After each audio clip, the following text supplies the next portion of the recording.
Assalamualaikum warahmatullahi wabarakatuh. So today I want to make a reviews video, and before that let me introduce myself first. My name is Tia Delostari with student number 220142045, and yeah, here I want to review his novel Woman at Point Zero by Nawal Saadawi. So this book is half biography and half memory based on the true story that Nawal recounted when she met a patient in the dark Cairo prison. The name is Firdaus. So it opened when the story of how Nawal first learned about a female prisoner named Firdaus who was scheduled to be executed by hanging in a few days. So but she and the readers are immediately curious about why Firdaus was sentenced to be dead, what she had done, and why she had become such a cool hearted person toward life, to to the point where they refused even a presidential pardon.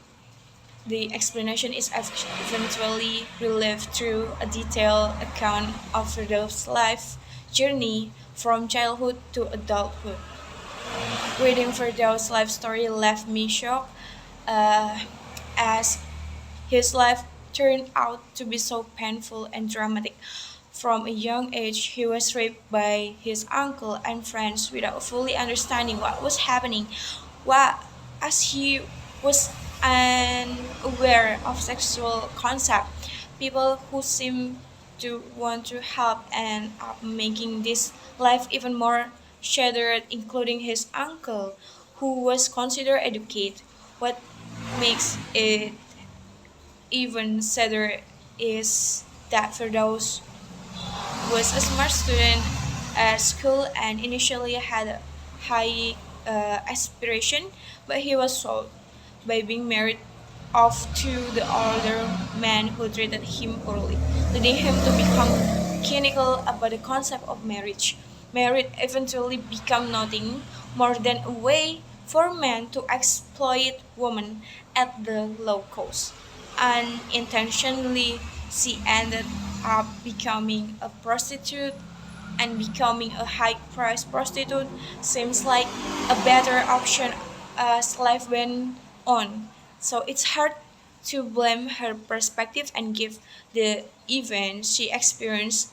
I can believe that one night while she was on the street trying to save herself and was taken and raped by police and returned to the street and then the rape again and again by different men. It's hard for me not to generalize about men in Egypt at the time. So it's that all there is your mind, and how dare you invoke God name with your depraved action. Her life was so dark that I even thought that might not seem more terrifying than having to live like Firdaus. Her entire life seems devoid of choice until finally she could choose to be executed, at least giving her the strength to know what there was on moment where she could decide uh, what's what she want.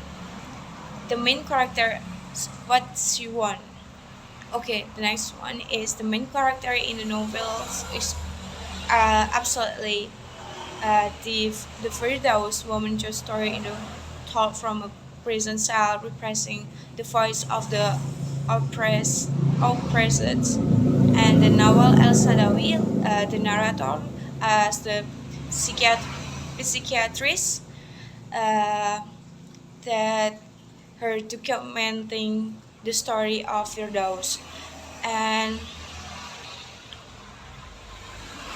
the father, the uncle, uh, the uncle that who should have protected her, but instead abused her also, and for those, uh, and the husband, Sheikh Mahmoud, and this deceitful Bayomi Sharifa, who introduced Firdaus to the world of prostitution and the pimps who exploit her financial and basically so all of the create an environment that push Firdaus to the brink and ultimately her final act of rebellion.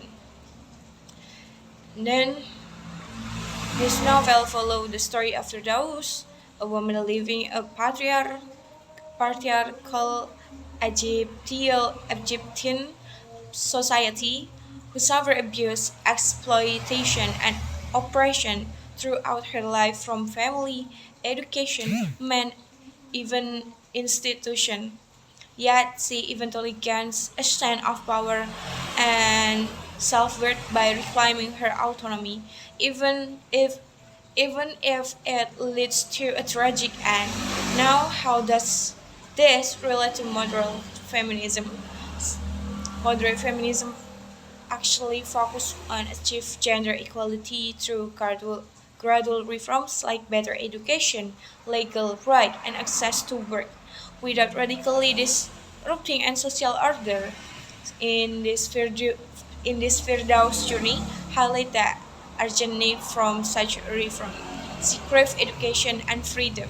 But every time she tried to rise, society pushed her down and never eh, and yes, and the novel is I think is have a powerful argument here, uh, but unlike radical feminism, moderate feminism would not necessarily reject all men or institution. It seeks to reform them, but which is it's why for those stories serve as both as critique and a call to action from for society to change. And last one is for moral from the story that important to finding your voice. So Firdaus goes through so many forms of abuse at home, at school, in marriage. But what struck me was her final act of defiance, telling her own story. Even when she was sentenced to death, she chose to speak the truth. That remind me how powerful our voices are, even when everything else is taken from us. And the novel made me reflect on the cost of silence. So many people in the story are complicit, like either by staying silent or accepting the status quo. It's made me realize that by not speaking out against injustice, we might be contributing to it. That a lesson that applies to all of us. So in many part of life. And then the last one is we'll learn about dignity in resistance. Even though she was broke by society, still found in saying no to further exploitation. That kind of courage really inspired me sometimes. Even in the darkest place, we can reclaim our dignity. Okay, I think that's all the review. That's all the review from this book, Woman at Point Zero. And thank you for listening me. Wassalamualaikum warahmatullahi wabarakatuh.